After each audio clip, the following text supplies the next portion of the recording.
Hello everyone, I'm Representative Jonathan Brostoff, and welcome to another edition of What's Up Wednesday.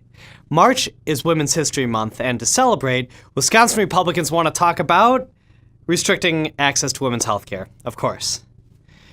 Assembly Bill 128 and Senate Bill 81, introduced by Representative Jauch and Senator Craig, both men, want to outlaw state employees from access to abortions except in the case of rape, incest, or to save the life of the woman, but guess what?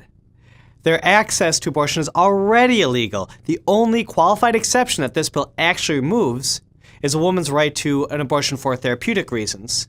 Now, the law doesn't exactly define what therapeutic means, and maybe that's not ideal, but at the end of the day, I'd rather let that definition be determined by a doctor and his or her patient, and not by the government.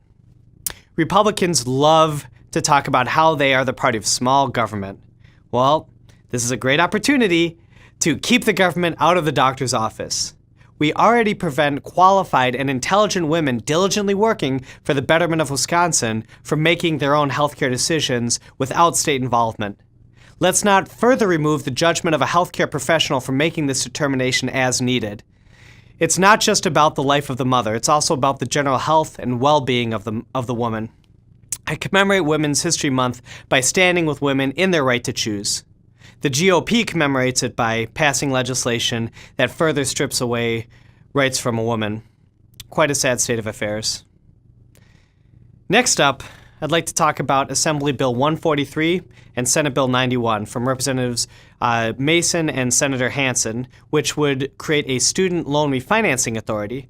Now, we've worked on this bill with other Democrats many times before, and this is actually another session where we're reintroducing it, but once again, we fear that our Republican colleagues are going to vote it down or not even let it get to committee. Now, student debt is a huge problem here in America. Students today are graduating with unprecedented amounts of debt. Millions of Americans are going to school in search of a better future and graduating with massive amounts of debt. And that debt is keeping them from buying their first home, from being able to access reliable transportation, or from even becoming job creators and having the opportunity to start their own businesses. It is not their fault. It's not the fault of this generation, and they didn't do anything wrong. In fact, our parents and grandparents had the opportunity to go to school full-time and still work enough hours to pay for their own education at the rates that they were at. But today, a student could work full-time all semester and still struggle to pay for a single class. The legislation that we're proposing would help Wisconsin students refinance their debt and give them the opportunity to pay off some or all of their outstanding student debt at the lowest possible interest rate. So here's my question. Why would anyone want to make it harder for Wisconsin students to get out of debt? Our students deserve better. I'll be supporting this bill and working on it again with Senator Hansen and Representative Mason because I stand with Wisconsin students. And I hope that our Republican colleagues will make the right decision and stand with us instead of continuing to make life more difficult for hundreds and thousands of Wisconsinites. But you probably shouldn't hold your breath on that one. Thanks again for tuning in.